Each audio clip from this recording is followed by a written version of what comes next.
E aí, meus amigos, tudo tranquilo, tudo beleza? Como não falar de religião, né? Eu fazia um bom tempo que eu não falava de religião, mas não adianta, cara. É algo tão extremamente ligado dentro da nossa sociedade, que apresenta tanta influência, tanto social, política, econômica, que não tem como a gente deixar a religião de lado e falar assim, acredita quem quer.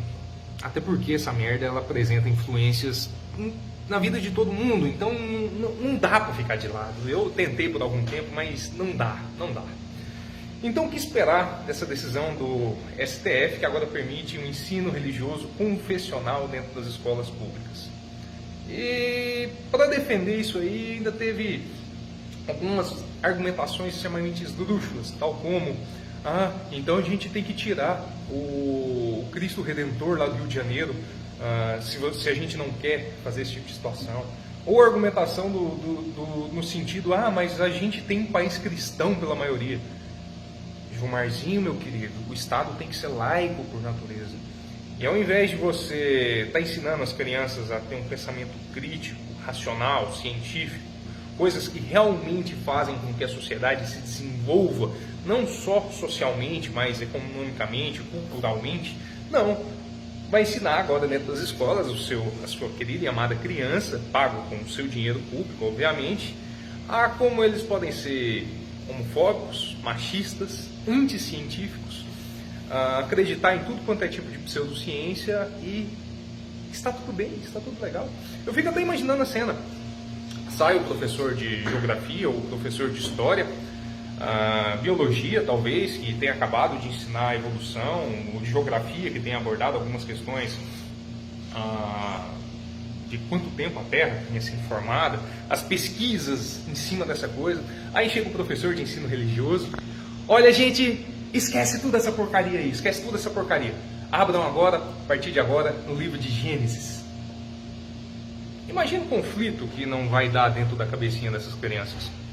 E embora haja o argumento de só assiste a aula quem quer, quem os pais desejam, entra um outro fator fundamental que eu acho que esses ministros, por uma extrema cara de pau, não tenham observado, que é o fato de as pessoas, a sociedade, todo mundo se organiza em grupos sociais.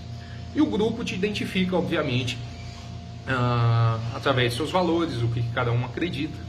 E dentro da sociedade, onde você já tem muitas vezes o bullying, que é um termo relativamente novo, onde você precisa muitas vezes estar inserido dentro desses determinados grupos para fazer parte, como que uma criança, mesmo que ela não acredite, tem a primeira parte. Se ela não participar desse tipo de aula, imagina o preconceito que elas não vão sentir com as outras crianças. Afinal, a religião, ela tem uma capacidade extremamente inata, já que é a palavra de Deus, de ensinar as pessoas a odiarem o diferente. E vem o segundo ponto, que eu também considero extremamente significativo. Se essas crianças estão lá e é dito a elas que elas precisam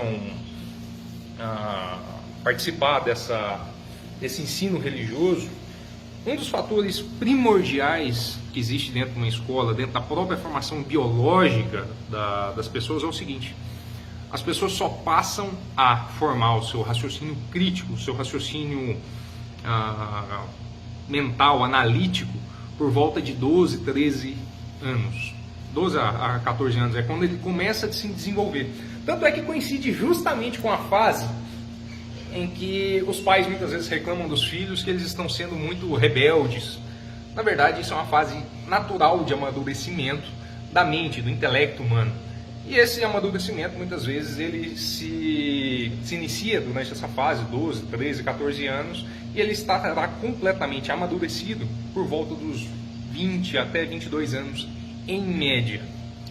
Aí, como que você quer que uma criança que não tem conhecimento sobre o tema que ela está sendo discutido, sobre as várias e diversas implicações sociais que uma igreja, que uma religião tem dentro da sociedade, ela ainda que vai ter um monte de dúvidas em relação a questões existenciais, formação da vida, entre outras várias questões, como que ela vai ter um suporte tanto teórico para questionar aquilo que será ensinado para ela, assim como ela se defender dos argumentos que serão utilizados pelos professores, ou até mesmo outras crianças, ou até mesmo a própria sociedade, para ela dizer que ela não vai assistir aquele tipo de aula por concepção própria.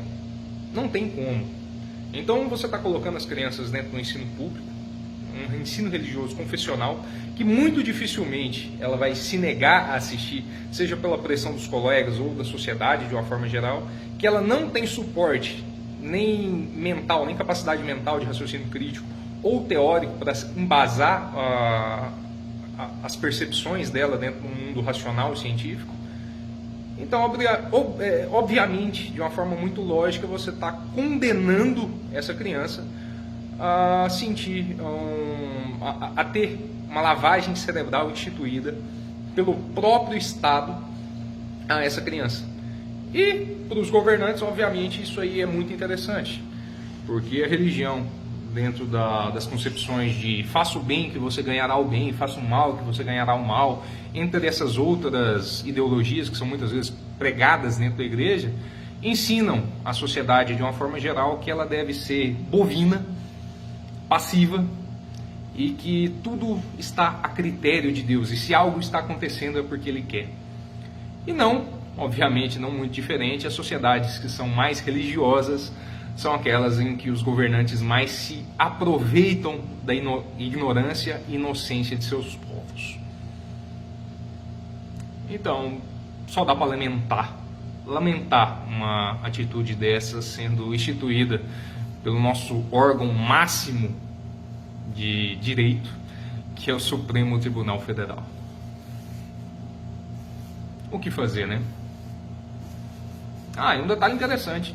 Se você for ver as pessoas que votaram a favor desse ensino confessional dentro das escolas, são justamente os ministros que você tem mais, como eu posso dizer, mais rabo preso em várias questões.